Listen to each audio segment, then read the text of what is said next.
ஆரம்பிச்சிருங்க. மெயினாக கண்டிப்பாக ஸ்கூல் புக்கை பார்த்து படிங்க.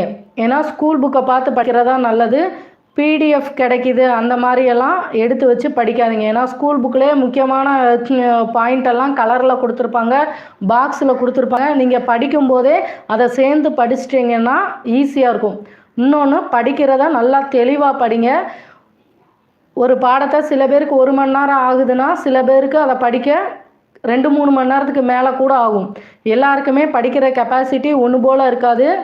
நீங்கள் 2-3 பேர் சேர்ந்து இப்போ புதுசாக படிக்கிறீங்கன்னா சில பேர் 1 மணி நேரத்தில் முடிச்சிட்டாங்க, நம்ம லேட் ஆகுதுன்னு நினைக்காதீங்க. எல்லாருக்குமே படிக்கிற கெப்பாசிட்டி ஒன்று போல் இருக்காது. சில பேர் 1 மணி நேரத்தில் படிக்காங்கன்னா சில பேருக்கு 2-3 மணி நேரத்துக்கு மேலேயும் ஆகும். அப்படிங்கும்போது படிக்கிறத இவ்வளோ நேரம் ஆகுதுன்னு யோசிக்காமல் தெளிவாக படிங்க. எல்லாருமே கண்டிப்பாக 2-3 நாளைக்கு ஒருக்க ரிவிஷன் பண்ணுங்கள். ரிவிஷன் ரொம்ப ரொம்ப முக்கியம். புரிஞ்சு படிங்க. புரிஞ்சு படிக்கிறதோட அந்த படிக்கிறது நமக்கு எப்போவுமே ஞாபகம் இருக்கிற மாதிரி மனப்பாடம் பண்ணி தான் ஆகணும். புரிஞ்சு மனப்பாடம் பண்ணி படிங்க. அதுவும் இல்லாமல் மேக்ஸ் ஷார்ட்கட் புதுசாக பார்க்குறவங்க ஷார்ட்கட் மேக்ஸிமம் அவாய்ட் பண்ணிடுங்க. பேசிக்கெல்லாம் நல்லா தெரிஞ்சிருச்சுனாலே உங்களுக்கு ஒரு தடவை ஏதாவது ஒரு வீடியோ பார்த்தாலே உங்களால் மேக்ஸ் போட்டு பார்க்க முடியும். அப்படிங்கும்போது ஷார்ட்கட் பக்கம் போனீங்க அப்படின்னா ஒவ்வொரு இதுக்கும் ஒவ்வொரு ஷார்ட்கட் இருக்கும். அதை உங்களால் புரிஞ்சால் மட்டும்தான் அதுவுமே ஒரு மனப்பாடம் பண்ணுற மாதிரி இருக்கும். அதனால் மேக்ஸிமம் ஷார்ட்கட் யூஸ் பண்ணுறதை அவாய்ட் பண்ணிவிட்டு 2 நாளைக்கு ஒருக்க கண்டிப்பாக ரிவிஷன் பண்ணுங்கள். படிக்கிற நேரத்தை கூட்டிக்கோங்க.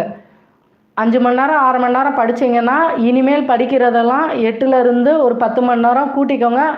முடிஞ்ச அளவுக்கு எவ்வளோ அதிகமாக படிக்க முடியுமோ அவ்வளோ அதிகமாக படிங்க. மேக்ஸிமம் காலையில் 4 மணிக்கு எந்திரிக்க பாருங்கள். நீங்கள் 4 மணிக்கு எந்திரிச்சிங்க அப்படின்னாலே படிக்கிற டைம் நிறைய கிடைக்கும். இப்போ தான் ஒர்க் பண்ணுறவங்க படிக்கிறீங்க அப்படின்னா இந்த வட்டம் எவ்வளோ எஃபர்ட் போட முடியுமோ போடுங்க. நெக்ஸ்ட் டைம் கண்டிப்பாக வேலை வாங்கிடலாம். வேலை பார்க்குறேன், என்னால் இவ்வளோ டைம் ஸ்பெண்ட் பண்ண முடியாதுன்னு நினைக்காதீங்க. முடிஞ்ச அளவு உங்களால் எவ்வளோ டைம் ஸ்பெண்ட் பண்ண முடியுமோ அவ்வளோ டைம் ஸ்பெண்ட் பண்ணி நல்லா படிங்க.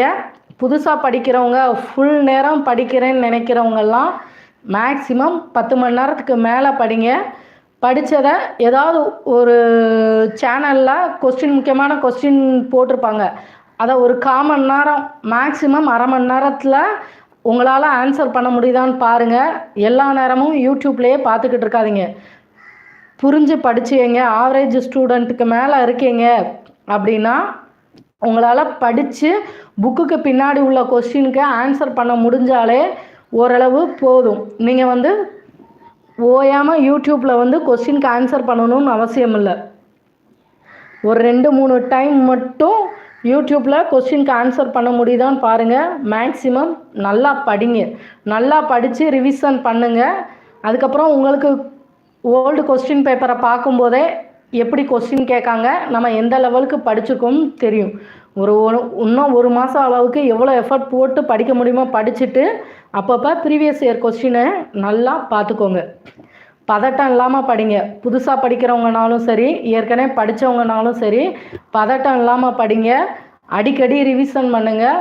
முக்கியமான அந்த 30 பாடத்தை டெய்லி ஏற்கனவே படித்தவங்க முக்கியமான 30 பாடத்தை எந்த டெஸ்ட் பேட்சில் இருந்தாலுமே டெய்லி 2 பாடத்தை ரிவிஷன் பண்ணிக்கிட்டே இருங்க. ஏன்னா ஏற்கனவே படித்தவங்கும்போது 2 பாடத்தை ரிவிஷன் பண்ண ரொம்ப டைம் எடுக்காது.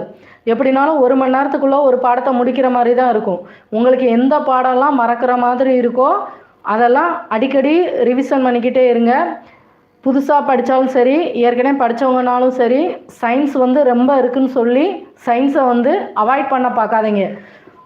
கெமிஸ்ட்ரி கம்மியாக தான் இருக்கும். கெமிஸ்ட்ரியை முடிச்சுட்டு அதுக்கடுத்து முக்கியமான பாடத்தெல்லாம் எவ்வளோக்கு எவ்வளோ கம்ப்ளீட் பண்ண முடியுமோ கம்ப்ளீட் பண்ண பாருங்கள். கடைசி நேரத்தில் சயின்ஸ் படிப்போம்னெல்லாம் நினைக்காதீங்க. ஏற்கனவே படித்தவங்கனாலும் சரி, புதுசாக படிக்கிறவங்கனாலும் சரி, ஓரளவுக்கு சயின்ஸுக்குன்னு தனியாக டைம் ஸ்பெண்ட் பண்ணி சயின்ஸ் படிங்க. ரிவிஷன் இங்கே ரொம்ப ரொம்ப முக்கியம். புதுசாக படிக்கிறவங்க 2 நாளைக்கு ஒருக்கா 3 நாளைக்கு ஒருக்கா ரிவிஷன் பண்ணிக்கிட்டே இருங்க. ஏற்கனவே படித்தவங்க முக்கியமான அந்த 30 பாடம் வரைக்கும் இருக்கும், அதை டெய்லி 2 பாடமாக ரிவிஷன் பண்ணிக்கிட்டே இருங்க. எக்ஸாம் நல்லா பண்ண வாழ்த்துக்கள்.